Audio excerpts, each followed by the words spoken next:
every student knows that anyone who walks inside the room of KKR sir will come back with a huge bag of inspiration energy. My dad was living with only one hope. My wealth to all of you is just education. Shoes not there, what's the big deal? I don't think we can imagine a Scib without KKR sir leading all of us. Rags to riches story. Break the rules, make the rules, rule the rules. Sure, you don't have those qualities of a teacher who's being hated by everybody. Journey for you, a long journey with so many ups and downs. From my father, never give up. Behavior, and your behavior makes your character. He is not an engineer material, a doctor material now. Yeah, only very few of my close ones know. Welcome to Exclusively.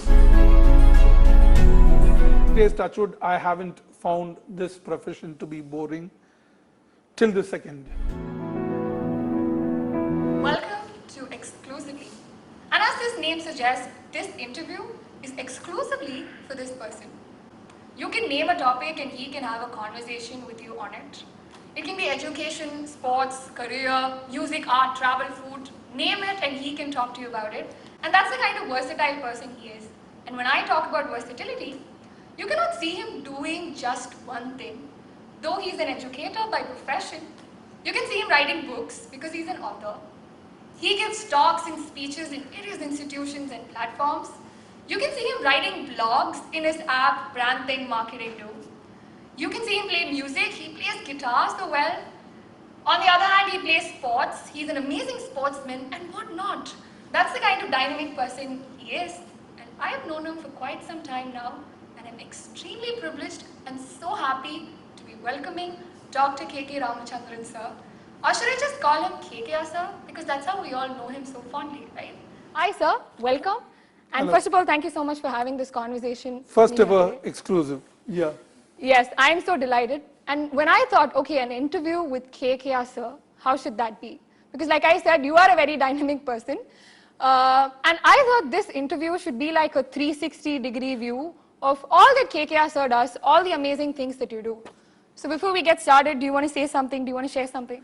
Yeah, I think I didn't walk in here for an interview. Rather, I thought it is in conversation I came in here. Wow. So probably let's not make it very formal. Maybe whatever I could share from my natural self, I will do that. Shoot. Awesome. So let's dive into the conversation. And I think every student in your institution knows that anyone who walks inside the room of KKR sir will come back with a huge bag of inspiration energy. I'm not buttering you up, I'm not exaggerating because I've been there and I know what it feels to have a conversation with you. What magic does KKR sir bring into the table? Because I know it comes naturally to you, but where do you get that energy to constantly inspire people who talk to you? Well, I don't know where exactly to start this.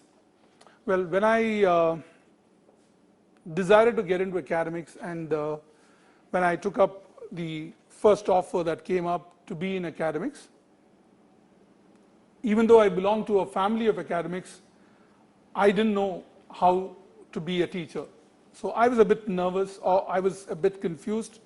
I was a bit taken aback on how exactly do I present myself in the classroom. So I think I went back and spoke to my mom like I'm not so comfortable, or I'm a bit confused on how do I take this through. And she said, like, your dad has been a fantastic teacher, you should ask him this question. So I think when he came home that evening, my mom made sure that my dad is in good mood and provided the right kind of food and everything. And she said, like, he's got something to ask you. So I walked into the room and said, I've got this job. He said, like, fantastic, it is into academics. That's another generation coming into academics. She in turn felt that I was not so comfortable in interacting to him because any teen at that point of time, like 22, 23, will not be very close to his dad. So similar situation prevailed when it came to my life also. And my dad asked, like, hey, tell me what exactly you want. So I said, how do I teach? what do I do to probably teach well? So his response was, teaching can't be taught. Teaching can't be taught. So in turn, my mom came up and said, he's asking you help, guide him through, no? So he said, I restate what I said, teaching cannot be taught. Maybe I can give you a suggestion. That suggestion could be, list out your favorite teachers of your life. Or maybe if you don't have a favorite teacher, look at your friend's favorite teacher and identify what are the qualities they have. And also look at the ones who everybody loves to hate. What exactly makes that particular teacher to hate? And maybe write down those things and make sure you don't have those qualities of a teacher who's being hated by everybody. And those teachers who are liked by everybody, what exactly the qualities they have, try to imbibe that. I thought and thought and thought and figured out, like say, the best teacher I could probably think of is my dad. And what exactly he had in him. Maybe he was always available for his students at any point of time. So I think that's something that I picked it up. Yes. That's something that I picked it up. And today, I would say it is not my energy. The ambitions, the stories, the challenges, each and every student of mine who faces, who comes and narrates to me and wants some kind of a guidance, makes me to probably give them hope, maybe empower them with ideas. That actually makes the conversation interesting. And whatever you are saying, maybe I don't know how far that is true, but the fact remains that I love my profession. Yes. And I want every student of mine to grow and glow in life. So that makes this going the way in which it is. Awesome. I'm speechless for a moment. Yeah, okay. But let's roll back to some of your younger years. What kind of a student were you while growing up? So were you like this naughty brat, last bencher student? Or you were like this typical nerd guy sitting in the first bench, scoring top in every subject possible? Or you neither belong in both the category, you were an average student doing his own thing? Which of these categories will you fall into? Okay, today everybody who sees me will have a different perspective about me, but you've made me to go back, jog back on my memory lane. And I should say, I was not one of the brightest students, and I was not in the front bench at all. Not because I was not a bright student, because I'm tall in a class. So by default, you get a last bench. The height order problem. Yes, by default, you get the last bench. But last bench taught me a lot of things, because you've got a lot of opportunities to get distracted. And still you focus, that's something that keeps you going. Yeah. But if I have to probably say how my younger days was, I was good till 7th standard, if I'm right. 8th to 10th, I don't know what even happened.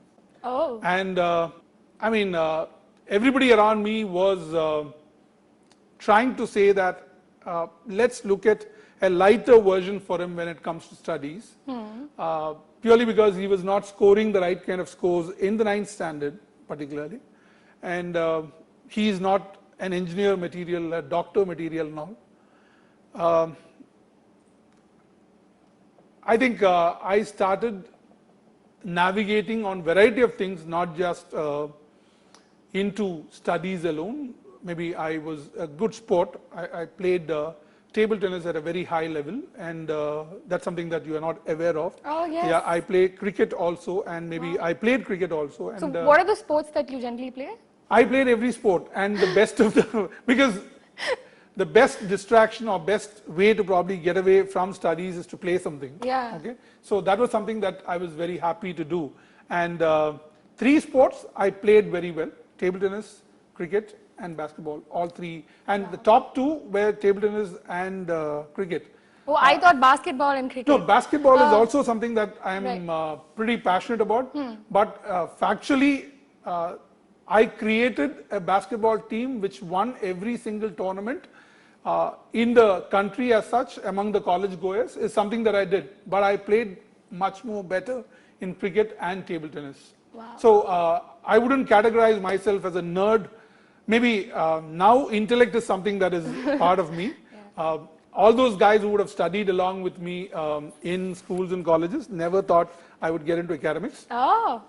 Never ever thought that I'll get into academics, but fundamentally, I decided to get into academics, and when I decided to get into academics, a lot of them ended up saying, why on earth do you choose that? There are a lot of other better professions that you can choose, and when I asked them why exactly you are not probably giving a positive version, for which they said it's a boring job. But God's grace, touch wood, I haven't found this profession to be boring till the second. Wow. And I also want to ask you this question because you have seen different generations of student all through your life, till the Gen Z right now. Yeah, yeah. What is the evolution that you've seen, like when you were a student till today? Well, when I was a student, life was completely on fear, and you have to strive hard. But today's generation, let me not go back to that generation because that's over. Today's generation, they are a very bold generation. They are a very communicative generation. They are a very techie generation. And I see them as a complete different generation purely because it cannot be compared with the previous generations because of only one reason. They are the first full digital generation. Yeah. The earlier generations had like non-digital and digital, both came into place. All those students whom I see now are full digital generations, and this digital generation needs a complete different approach. So I keep talking about this, I keep writing about this in various forums purely because I might be a good teacher, or I might be an experienced teacher, or I might be a very well qualified teacher. That doesn't mean today's generation can be handled with any of these. Yeah. Today's generation is not just another generation because this generation is a different breed. And can we be relevant? Can we communicate to them in a way in which they will understand? And also try to probably make their content relevant. If I probably just speak to them, they might not listen. Yeah. If I make them to involve to do things, they might understand better. So this generation cannot be compared with the previous generation, but at the same time, it's a complete confident generation. And they are not going to live the way in which the previous generations lived. For example, all our families would have had a breadwinner, which could be a dad or a mom. They would have gone to a workplace and they would have been working for long. They started off one job, maybe they would have switched two jobs, but would have ended up in the same career for their complete time zone of work till their retirement. This generation, which we are talking about now, the Gen Zs, will switch 5 careers, which means I didn't say they will switch 5 jobs, they will switch 5 careers. That's the kind of generation. So this generation cannot be compared with my generation at all. I also heard this story that in your earlier days back then, you had once an opportunity to play cricket for India Simmons. Do you remember that match? Because I heard that story, and I'm going to let you finish that story because I would rather hear it from you. And your dad was there, and he was almost in tears seeing you play that match, I heard. And when I listened to that story, all that I could see was a young boy with so much resilience and determination. Like, the obstacle you had in front of you, you made it into an opportunity, is what I felt. Do you remember the day? You want to take us back to that match? Well, I don't know where exactly you researched this information and came back. That's something, only very few of my close ones know. Yes. Okay, that's a surprise. That was not a question I've never thought of. Well, all of us have heard rags to riches story. Yeah. We all know people are like in a very bad condition. By education, by hard work, they would have grown. My story was, at that point of time, the time zone what you were trying to mention and ask, it was riches to rags story. Oh. Okay. My grandfather was a chief educational officer in Burma, appointed by India. And I mean, like a very interesting family background where all of them are either doctors or maybe academicians or lawyers. That's how the family was. And my dad lost his mother when he was very young. When they were coming back from Burma to India, he lost his mother. And my grandfather got married again, and he had a stepmother. But they decided not to have a child within themselves, and they decided that this is the only child. And time grew, time passed. My dad was what do I say, talking dictionary and a walking encyclopedia. That's how he was. And he was good at sports, he was good at theaters, he was good at poetry, he was good at various things. Suddenly one day he fell ill. He had a paralytic attack and he had a stroke when we were all small kids. Maybe I would have been a 7th grader at that point of time. And this happened in life, and we were extremely wealthy. We had 2 schools, and that kind of a lavishness at that point of time. And once my dad fell ill, and he was in coma, and he was in the ICU for a long time, and after 1.5 months when he recovered and when he came back, my stepmother said, you need to step out of the house purely because she in turn adopted a girl who's her sister's daughter, and they wanted to get her married, and she said, I have to focus on her. You have your own family, now you're unwell, maybe your family will take care of you.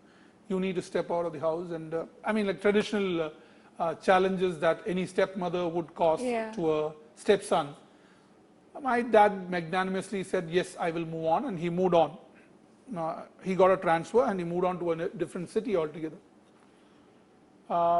From whatever we had, we came into a space where we had nothing.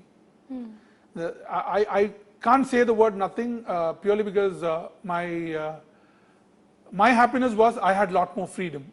Say, it's a different world altogether. I was very happy with the small house, whatever living that we were going through.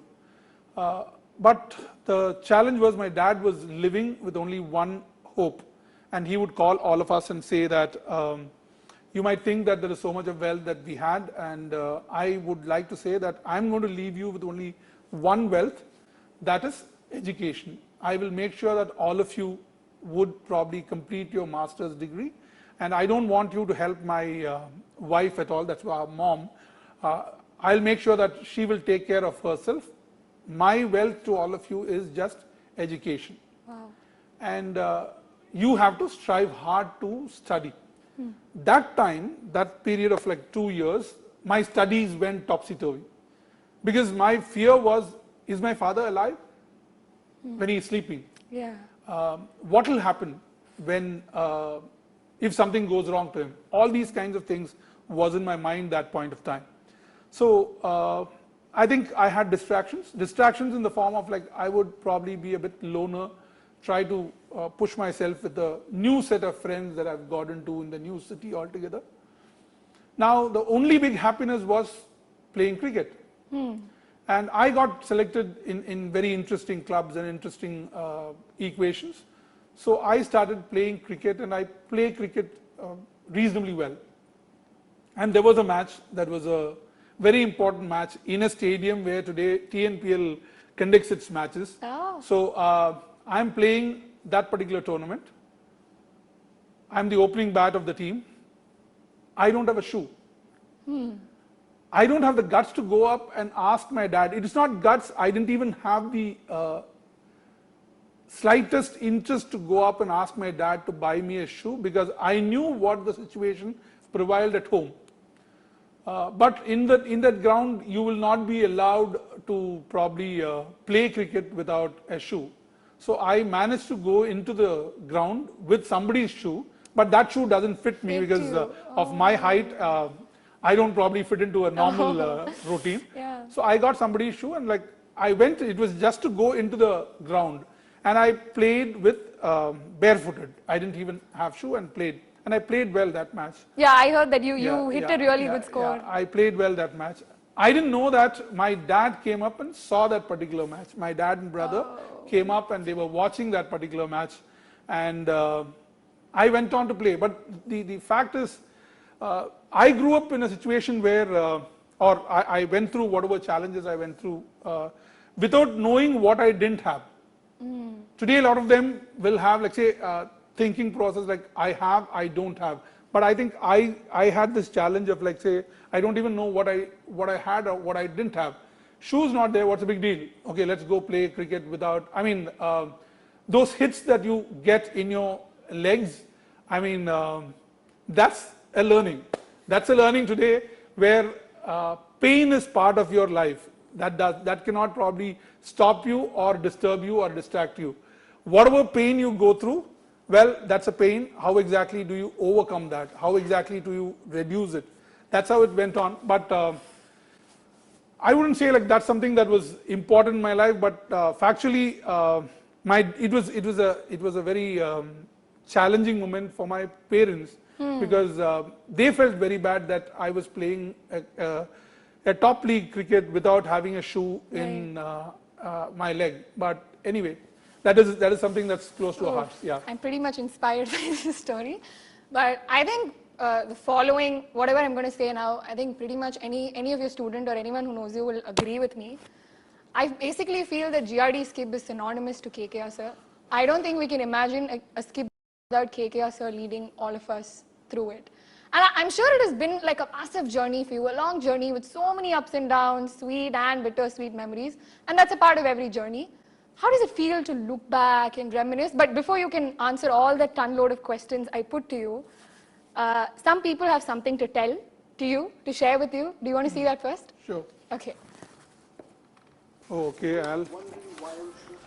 Hi Ram, you may be wondering why I'm shooting this video at this absurd angle, and it's only because I've always looked up to you and I still look up to you, and on this milestone of your career, I want to wish you by looking up at you. Have a wonderful milestone and have another century of fantastic achievement. God bless you, Ram. Very pleased to be part of this event. I like to pay tribute to you for your professionalism, dedication, and selfless love for all your students and your academic colleagues. In doing so, you have helped and you continue to help every one of them to flourish. Hi KK sir. For me, you are just beyond a teacher, my life mentor, my best friend, and who helped me to reach my full potential. And you are someone who I can always share my ideas. And thank you so much sir.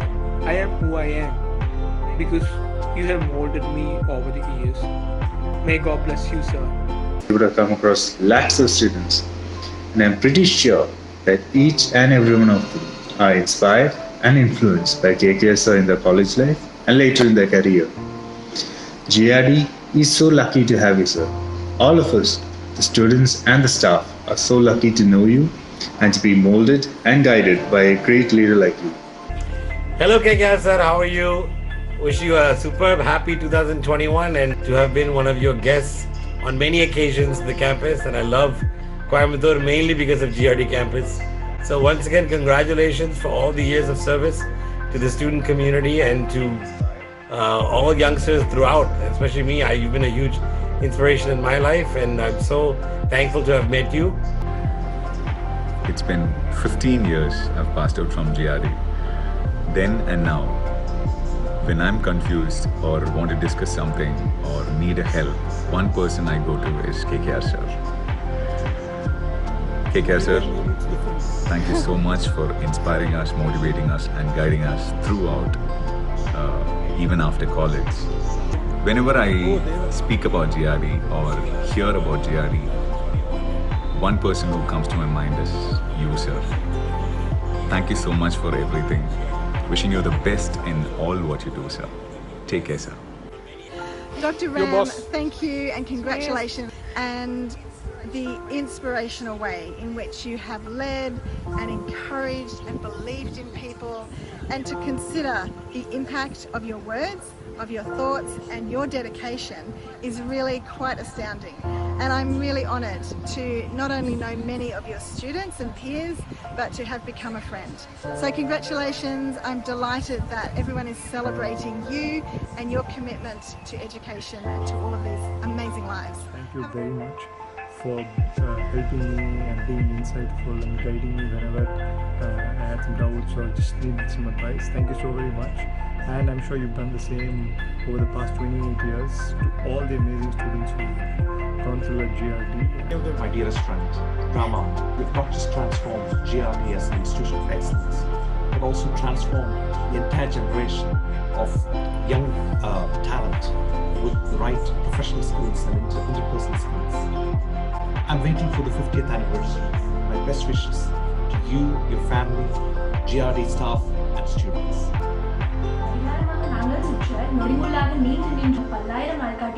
She's speaking Tamil. நண்பனாகவும் தோழனாகவும் தந்தையாகவும் வழிகாட்டியாகவும் என்றும் எங்கள் வாழ்க்கையின் மிகப்பெரிய உறவு நீங்கள். வருடங்கள் தொடரட்டும், நீங்கள் வண்ணம் தீட்ட பல்லாயிரம் பட்டாம்பூச்சிகள் காத்திருக்கின்றன.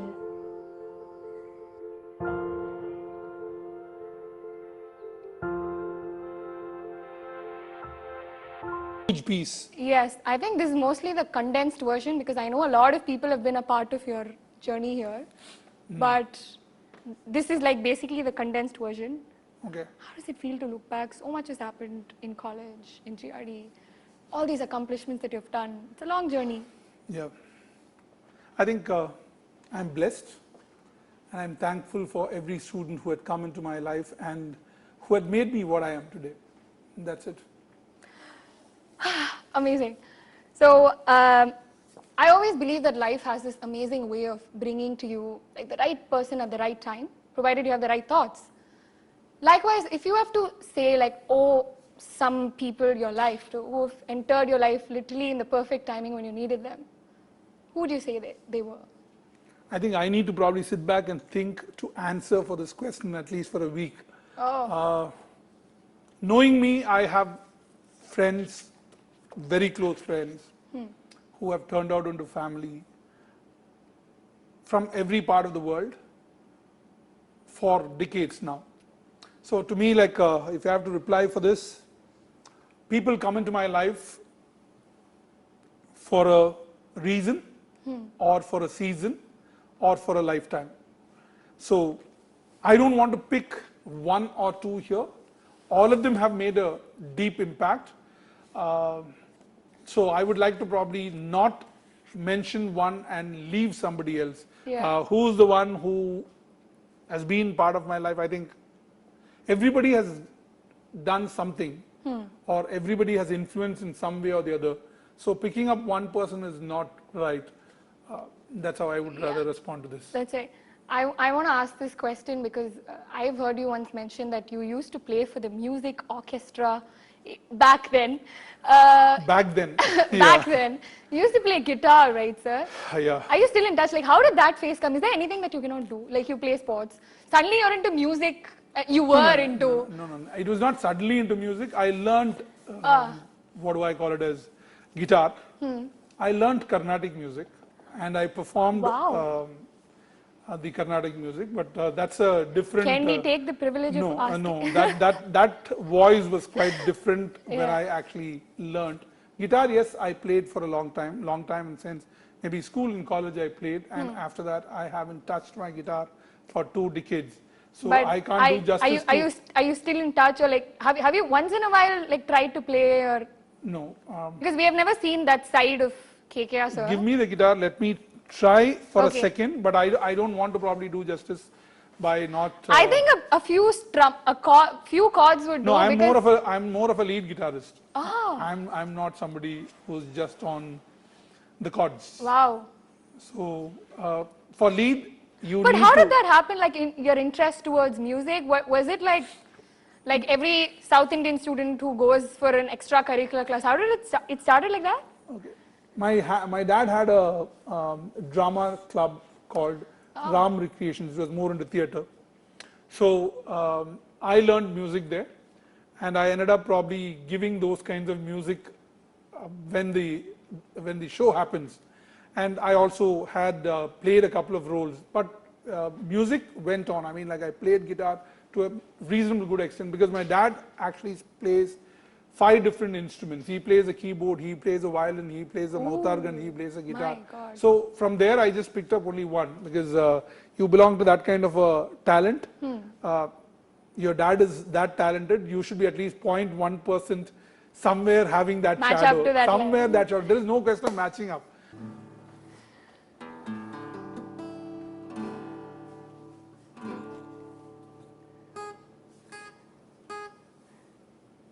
No, I don't want to. Okay, like let me try something. Like you have a very special song or something.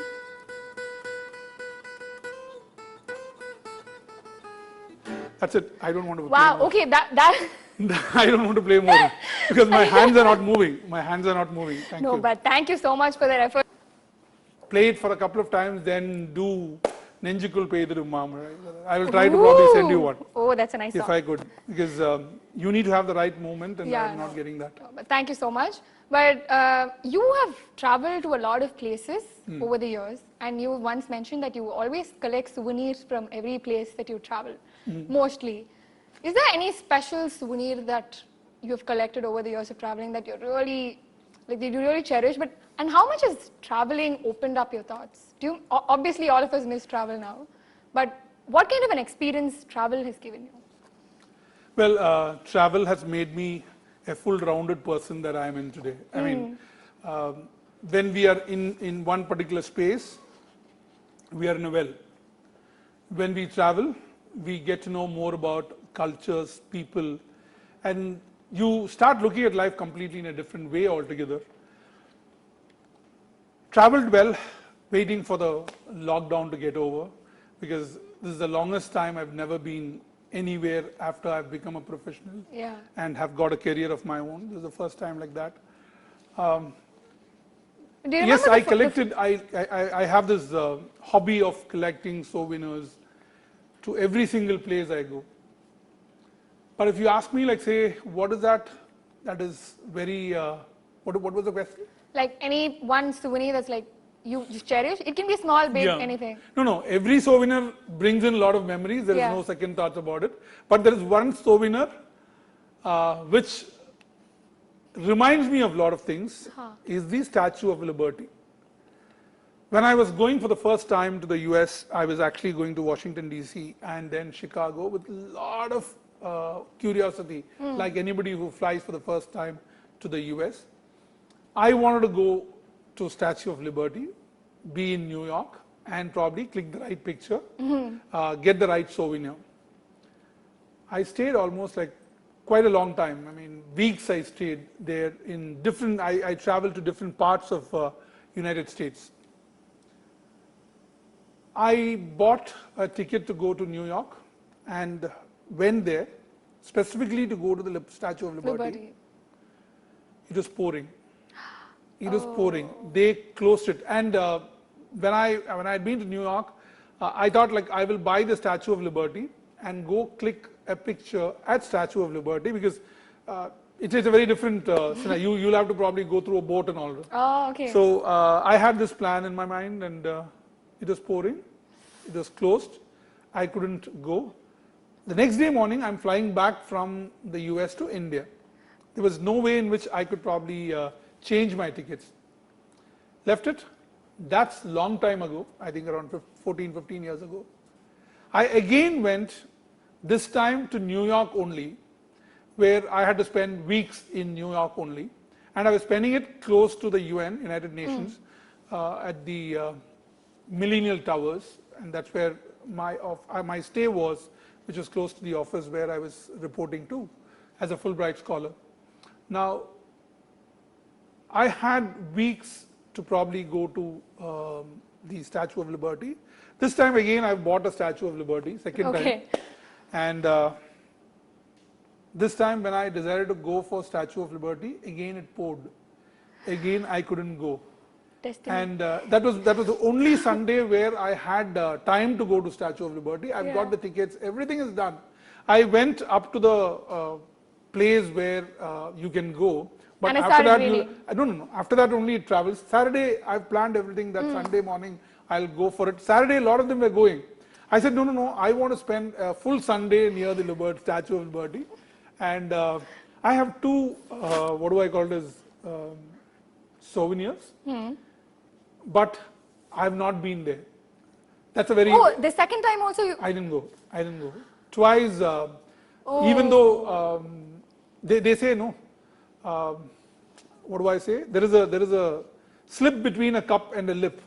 So that's something that happened twice for me, and if you have to look at the souvenirs, that's something that keeps reminding me, you've never visited me, but you've got me here. Anyway. But I also want to ask this, when we are talking about our travel and all that, do you believe in miracles? Because I once read somewhere, I don't remember who said it, but I think Albert Einstein or somebody, I don't know, said that you can live life like two ways. Either nothing is a miracle or like everything is a miracle. Do you believe, like, have you had any situation in life like that? Okay. Do I believe in miracles? That's a question. The answer is, I am a miracle. Oh, wow.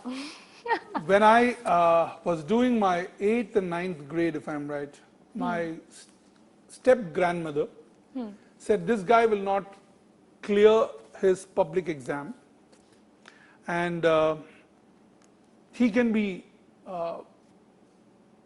focused towards some business.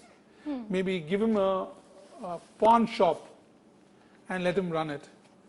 Or put him into some diploma program where he can learn probably something to do with lathes, some kind of skill you acquire, and you start off a lathe of your own, and you do that in your life. But education will never happen to him. He will not clear his 10th standard because dad's illness, lot of mental challenges, lot of family challenges. Focus was not there on studies during that 2 years, and everybody around her told, oh, this guy will not get through in public, this guy will not get through in public. And today I hold 2 doctorates, 4 international fellowships, and the biggest ones are the Fulbright and the International Visitors Leadership Program from the United States. Produced 20 PhD scholars as on date, who has got awarded PhDs, and another 7 are on the pipeline. 9 books I've authored.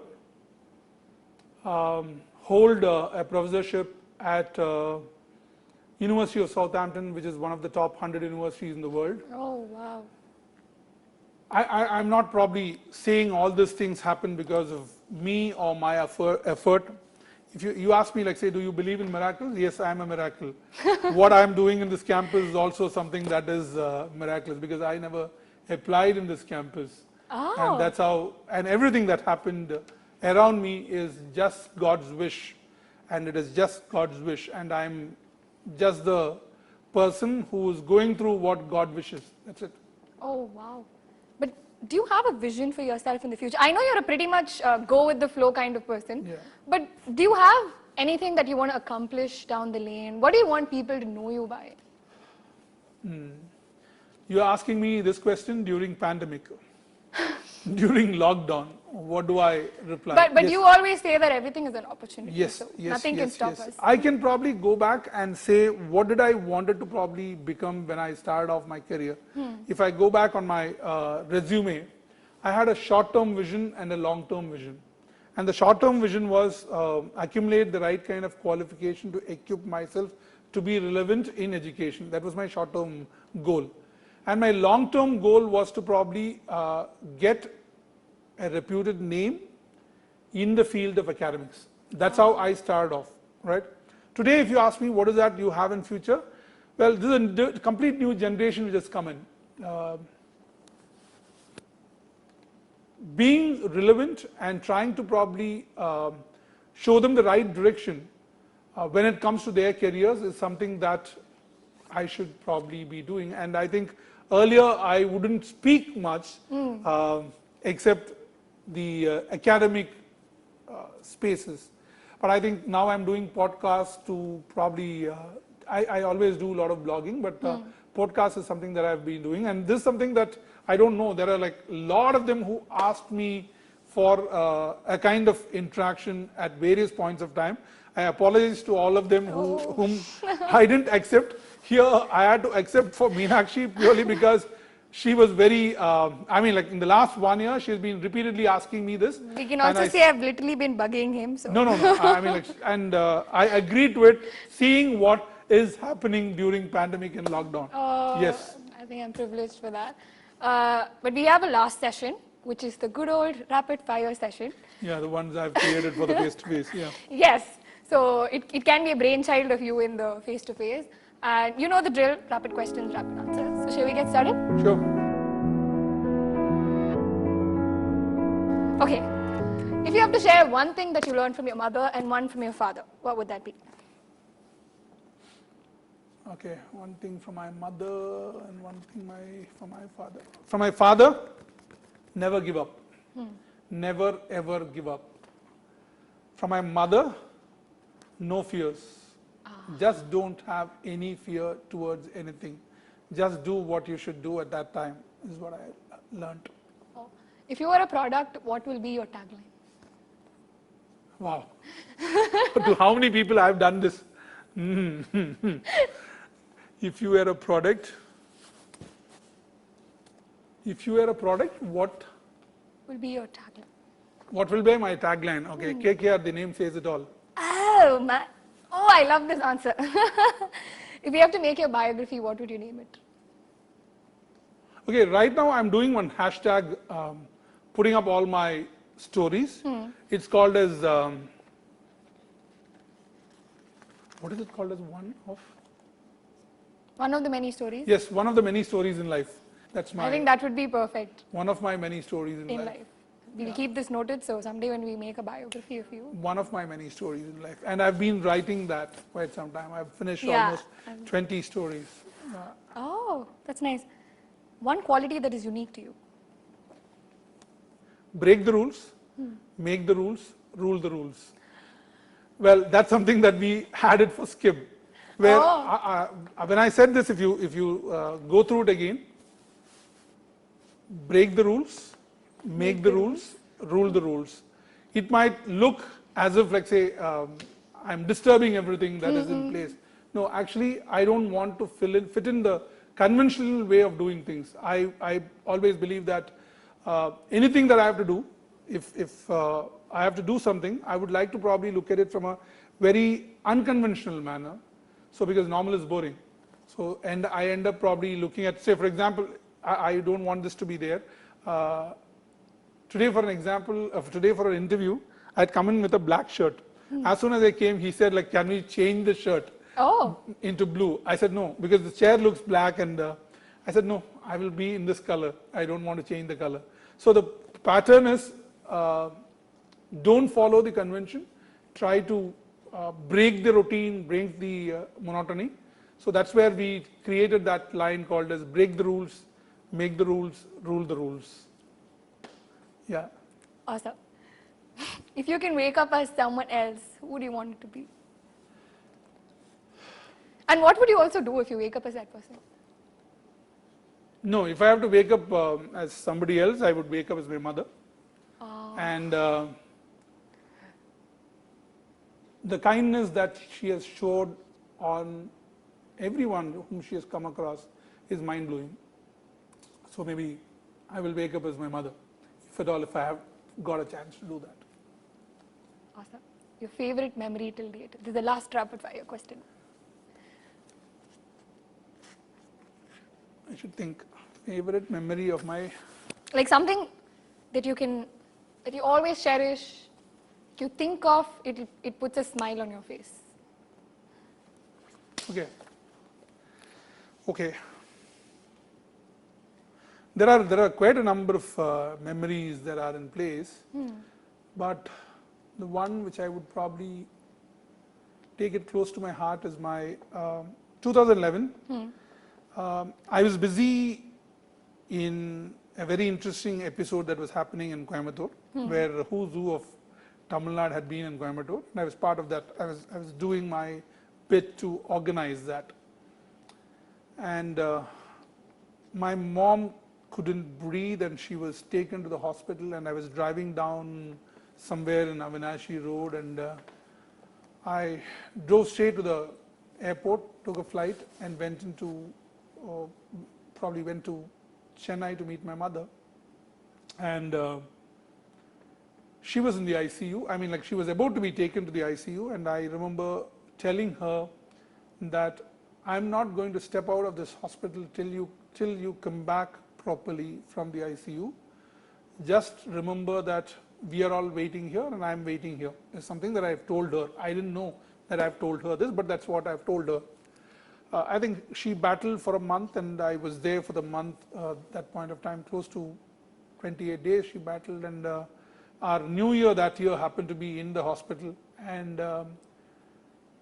when she came back, the first thing she said was, whenever I think of anything, the one thought that kept coming back to my mind is, my son said he is waiting outside for me, and he will wait till I come back properly out of the hospital. So give me the strength to go back to see him, because he is waiting for me, is what she had in her mind throughout. So I didn't remember what I said that point of time when I said, but when she has got, I said what I felt like, or whatever that came up to my mind that point of time, and she in turn has got it and probably came back. And when she came out of the hospital, and when we were traveling back home, the first thing she told me was, I kept remembering this, what you told me. So I strongly believe that your thoughts, your words make your thoughts. Your thoughts make your action. Your action makes your behavior, and your behavior makes your character. So I think from there on, I end up probably thinking the right thing all the time, so that you don't probably give up that easily on anything. Fantastic. Yes. I think that's the end of it. But before we wrap up, do you want to say something? Is there anything that you want to say before we finish up? Thank you to pull me out of my zone to probably do this. I don't think I would have done this before.